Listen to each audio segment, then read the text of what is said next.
Grandma? Velma. It's simple behavior modification. To cause a dog to discontinue any action, you simply flick it on the nose. Observe. Scoop. See? Oh! Say, Grandma! Bad, Grandma! Welcome back to Philippines Uncut. I'm your host, Buddy Conana. Tonight's topic is animal behavior, and joining us is animal behaviorist from Australia, Matt Lowe. Welcome back to our second segment, Matt. Thank you very much. Now, that's a nice video we just showed with Freddie Prinze Jr., a movie called Scooby-Doo Sacred Island. Yeah. Tell us a bit about I understand you were also involved with that movie. Sure, yes, I was. Yeah, we had the cat, as you saw, Yeah. and we had Scooby-Doo. Obviously, Scooby-Doo was a CGI Yeah. dog that you saw, but Scooby-Doo didn't start out as a CGI dog. Scooby-Doo started as a real dog, which is a Great Dane, which we had to source and we had to train. So Scooby-Doo, the real dog, came on the plane, okay, and sat in the seat, not upright like that, just sat on the bum like a dog would normally sit. And we had to train the cat right opposite Scooby-Doo to be able to hiss on cue. And if you notice, you probably didn't notice when you saw the film clip, Yeah. but have a look where the cat's eyes are looking. The cat's looking at the trainer. So it can hiss on cue, it stays on cue, and it leaves that person's lap and runs down the aisle on cue.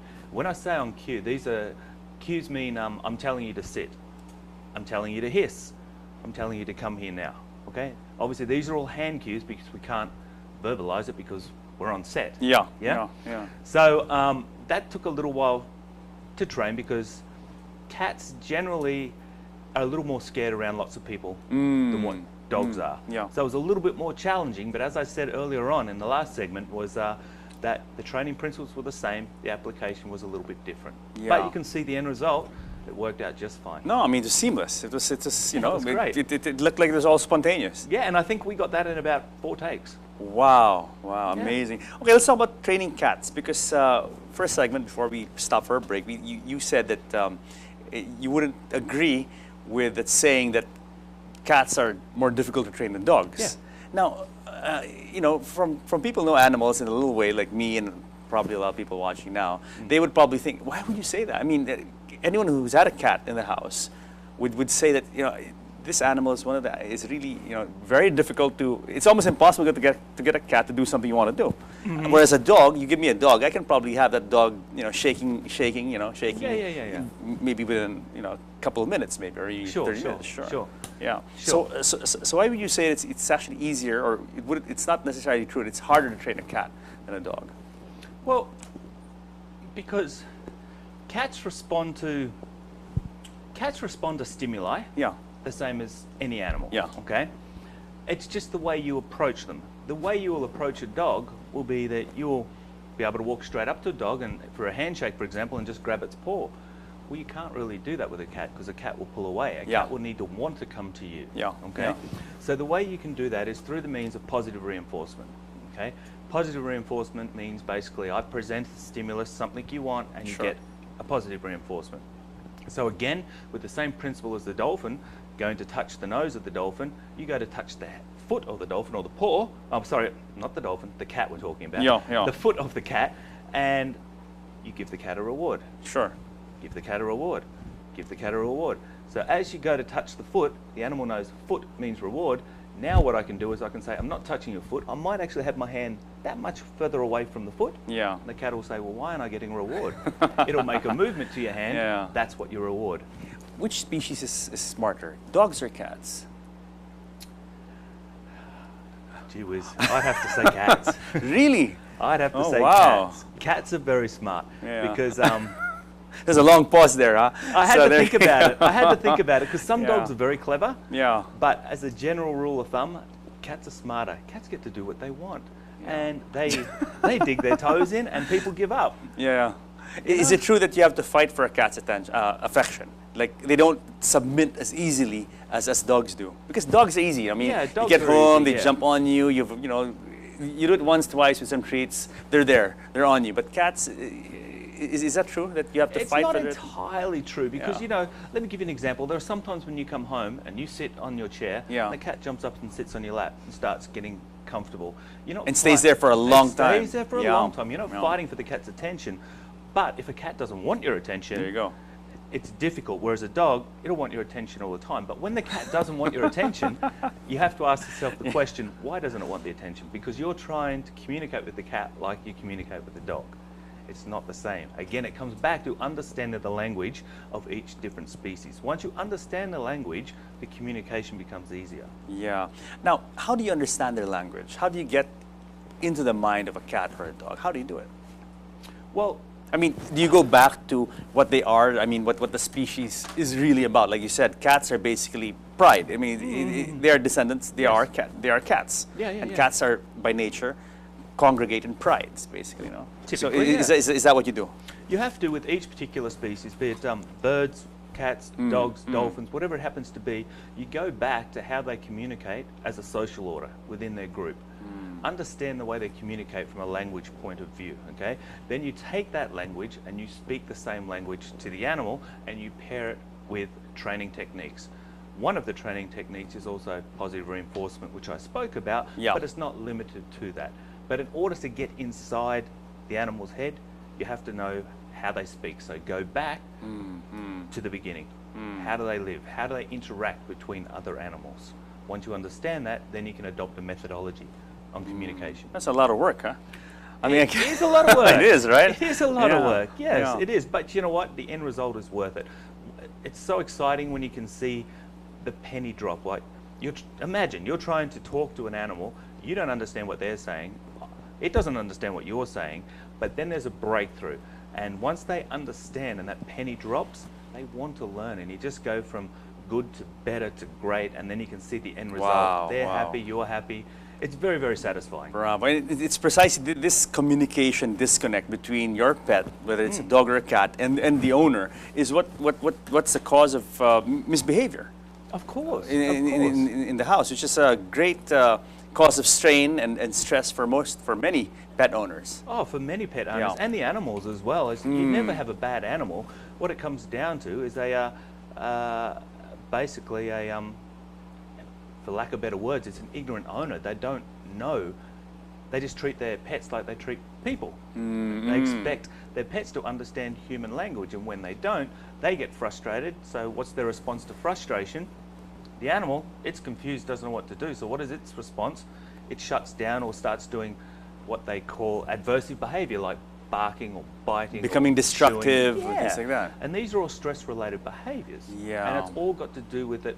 We don't understand each other. Yeah, I mean, clearly having a pet is really a huge responsibility because it is a lot of work Oh, yes. to properly manage and raise a pet the right way that both the owner and the animal Yes. both are in harmony and happy.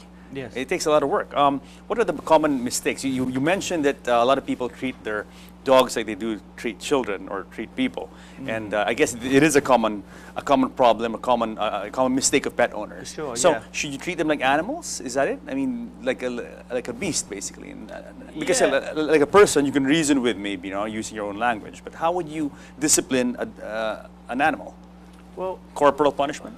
no. It's not like that. You know, Yeah. you need to go back a little bit further than that. And it starts, let's take dogs, for example. It starts from when they're a puppy.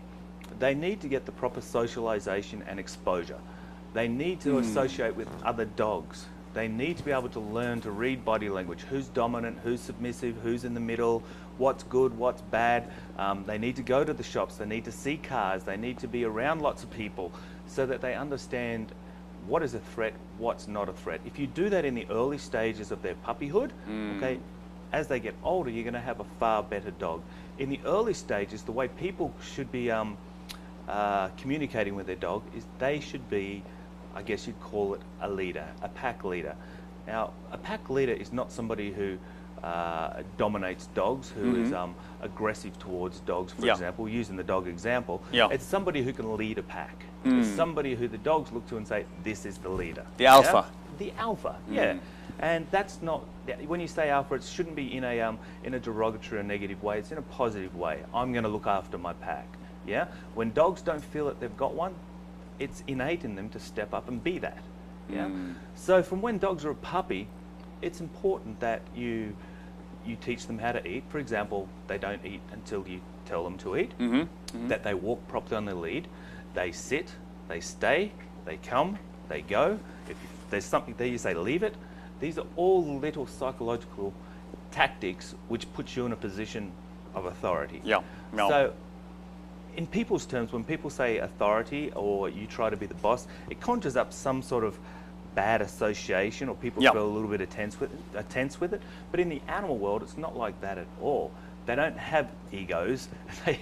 They just want to know where they stand. And Yeah. when they know where they stand, there's harmony. But you know, the animal world is also pretty violent, right? I mean, like within the pack or within their pride, you know, there are tussles, there are, you know, fights to exert Sure. dominance. How do you, I mean, do you ever harm or hurt in the course of training, like inflict some sort of, you know, pain? No, because if I was to do something like that, Yeah. then what am I training? Because if I'm inflicting pain on an animal, or anyone that is inflicting pain on an animal, remember, everything is training. If you're inflicting pain, which is a negative stimuli, what are you teaching the animal? You're teaching it a fear. Do you want your animals to be scared of you? No. What if he does something wrong? I mean, how do you convey that message that it is wrong? You use maybe aggressive voice or loud reprimand. Is that what you do? No, what we can do, let's just say, let's an example. The dog is about to eat someone else's food. Yeah. Okay? Let's just say it's about to eat food off the table. All right. And you're there and you can see the dog is about to sniff it. You say no. When the dog stops, reinforce the dog. What are you reinforcing the dog for? You're reinforcing the dog for stopping. So now Interesting. when you say no, Interesting. it actually has a power, but it also has a positive connotation. Interesting. They're going to listen to you. Yeah. Yeah? Yeah. Or if you say, if they've got a mat near the door, you can say, go sit on your mat. And you point the dog to the mat, right? You guide it to the mat. A mat just like a mark. On, Sure, yeah. yeah. So the dog's not running all over the house. Yeah. You guide the dog with food to the mat. The dog sits on the mat. As soon as the dog sits on the mat, it gets food. Yeah. Yeah? And if the dog comes off the mat, you say, on your mat. The dog steps back, gets food. So now suddenly you've got a dog that is in your pack. You've got control. It's not running all over the house. So we go back to positive reinforcement all the time. Everything does. Yeah, yeah. Everything does. Do you use choke chains? We have used choke chains in the past, but the thing is, all different techniques of actually walking a dog can be used poorly or correctly. Yeah, it's like saying, well, gee, do you drive a fast car? That's dangerous. Well, not if I drive it carefully, you know, because I know how to drive. Yeah. But I wouldn't recommend to a novice to do anything like that. I think they should use just a normal collar, not a choke collar, because a novice person doesn't understand the techniques behind it, and you can hurt the dogs. No, because by some using them trainers, poorly. some trainers here use a choke chain as a means for training. Like, okay, they Sure. shouldn't do this. Give them a yank, so at least they get, you know, choked. Well, I think without seeing that situation, just going on what you've said there, Yeah. I think it can be used poorly as a choke, but sometimes they're called check chains. What it does sometimes is it distracts their attention. So if used properly, you can pull back on it just a little bit, just like tugging your Just shirt, to get their and attention. then get their attention. Hey, come back, back, or stop, or sit, or heel, whatever it happens to be. Because you know what dogs like. You've had dogs before. If dogs get a focus and they're on something, it's hard to get their attention Absolutely. back. Absolutely. Yeah. So I'm Yeah. not saying that a check chain is 100% right, but I'm saying if used in the correct way, it doesn't conjure up all these bad opinions that people have of it. Okay, last question before we pause for a break. What about the old saying, you can't teach an old dog new tricks? Do you believe in that? That is so far from the truth. So far from the truth. Yeah. So how come it became a cliche? You know, a cliche becomes a cliche. Because I think, you know what I think, as dogs get Yeah. older, they just like set in their ways, Yeah. they couldn't be bothered, they're happy just to sleep all day and eat and The sleep, energy and level then goes down, The and energy yeah, level yeah. goes down, so their care factor is almost zero. But that's got more to do with the person than the dog, because the person just says, oh, exactly what I said, they're old, whatever, and you start putting human emotion on them as well. But you know, have a look out on Australia, for example. On the land, there's a lot of old dogs that are still herding sheep, still going to the day they die. They love it. So it's never too late or to train your dog or to Never train your too cat. late. Never too late. With the techniques that I've got and the techniques I can offer, I can train dogs of any age. Excellent. So Matt, we have paused for another break, but guys, stick around because more of animal behavior with animal behaviorist Matt Lowe when Philippines Uncut returns.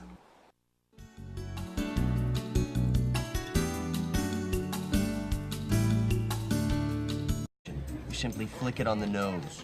Observe. Scoob. See?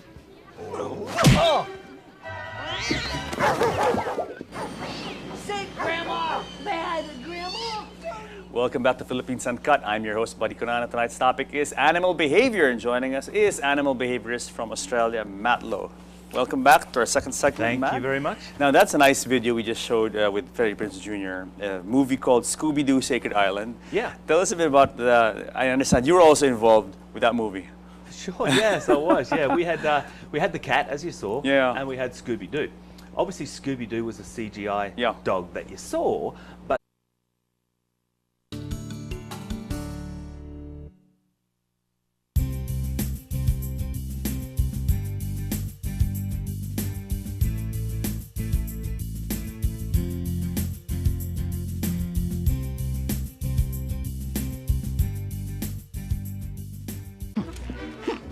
Scooby-Doo didn't start out as a CGI dog.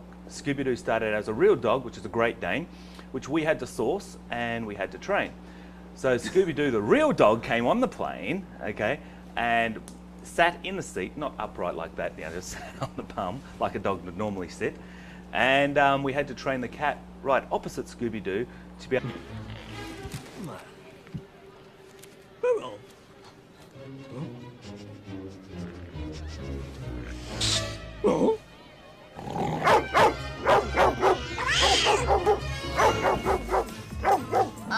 Grandma? Velma. It's simple behavior modification to cause a dog to discontinue any action.